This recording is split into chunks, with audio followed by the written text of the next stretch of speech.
Hello Bridgeway families, Brittany Brown here, continuing our video series as we work up towards celebrating Christ's resurrection on Sunday with our Easter celebrations. We've been using the Jesus Storybook Bible and telling a few stories about Christ and what he did while he was here in an effort to keep our kids ministry feeling connected during this time of quarantine. So the story that I'm going to be reading today is called The Man Who Didn't Have Any Friends, None. And it's found on page 264 if you have your own Bible and want to read along at home. There once was a man who didn't have any friends. None. Do you have any friends? Well, of course you do, but not Zacchaeus.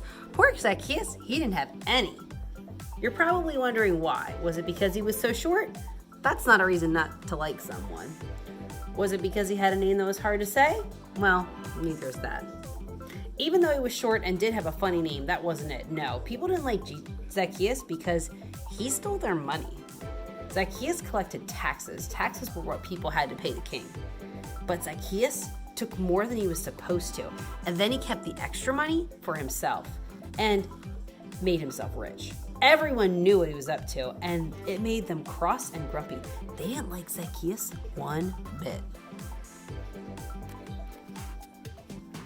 So they made sure he knew it by doing things like avoiding him and walking on the opposite side of the street and pretending not to see him and whispering things like, "There's that nobody who thinks he's somebody," loud enough so he could hear.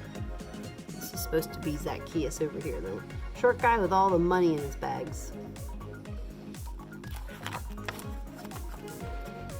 Anyway, one day, a huge crowd gathered by the road. Jesus was coming to their town and everyone wanted to see him.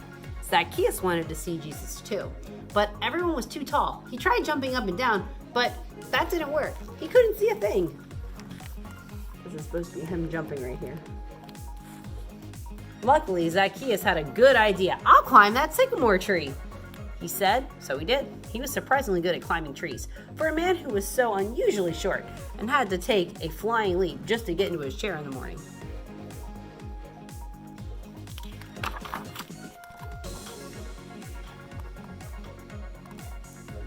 Zacchaeus up in the tree now.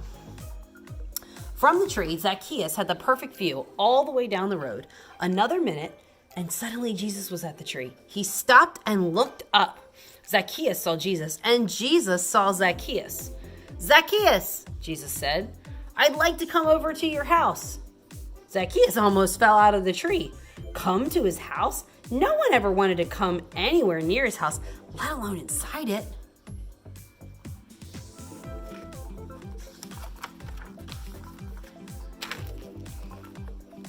People saw this, and needless to say, it made them even crosser and grumpier than usual. They mumbled and murmured and muttered, "Why is Jesus being so kind to a big sinner?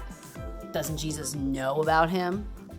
Zacchaeus scrambled down and took Jesus to his house. He was in a big hurry because he didn't want Jesus to change his mind. Perhaps Jesus hadn't heard about him. Perhaps Jesus didn't know about how he had been stealing and how no one liked him and that he didn't have any friends. But Jesus knew. He knew all about Zacchaeus and the stealing and everything, and he still loved him. Zacchaeus was ashamed. "Lord," he said, turning pale, "what I've done was wrong, but now I want to do the right thing. I will give the money back to everyone, 4 times what I stole." And that's just what he did. Jesus smiled. "My friend," he said, "today God has rescued you." Jesus loved Zacchaeus when nobody else did. He was Zacchaeus' friend, even when no one else was, because Jesus was showing people what God's love was like. His wonderful, never stopping, never giving up, unbreaking, always and forever love. That is the story of Zacchaeus. I hope that encourages you to know that Christ came for all and every sinner, and men like Zacchaeus and women like Zacchaeus are people that Jesus loves. And hopefully that shows you a little bit more about Christ and his character as we look forward to his Resurrection Sunday.